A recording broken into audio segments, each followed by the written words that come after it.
Cuando apenas encuentres razones o debas olvidarle deprisa. Cuando nadie bese tus temores, pero todos beban de tu risa. Cuando ya no te queden opciones, porque el miedo regresa y te pisa. Cuando le eches de menos y llores y añores tener su calor de premisa. Cuando nadie valore lo mucho que vales y calles por miedo al rechazo. Cuando sabes que nunca te entienden y vive tu suerte lejos de tus brazos. Cuando ya no te escribe por siempre y es amar un constante fracaso. Cuando todos te juzgan y mienten y vuelve el presente a cortarte los pasos. Cuando pienses que nada de esto va a cambiar y te sientes dejado de lado. Que los sueños que tienes no se cumplirán, el tiempo se quedó rezagado. Y aunque vas a tener que luchar y soltar de la mano al pasado, esto no se ha terminado, porque a pesar de lo malo te tienes a ti para levantarte y salir adelante. Da igual quien se marche o lo impida.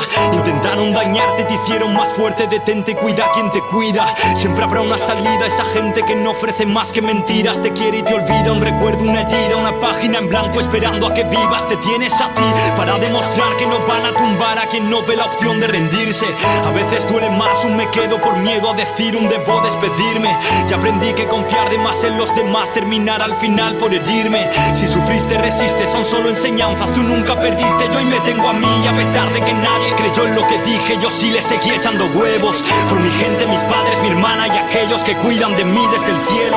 Por quienes me dijeron no puedes y ven que jamás retrocedo. Sin miedo a soñarlo, prefiero intentarlo, evitando a quien quiere verme por el suelo. Y claro que sufrí, ¿qué coño sabrán de mi vida? Juzgan sin medida y yo tan diferente, erizando la piel con mi rima. Un amor entre ruinas, tan solo en mi mente. Escribir una huida que nadie comprende.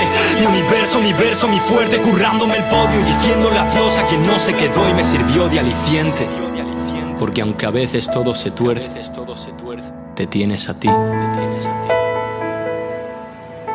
Te tienes a ti. No hay nada más importante que creernos capaces de superar todo lo que nos venga. Encuentra en ti la fuerza para hacerlo. El resto solo la completa. Así que recuerda, te tienes a ti.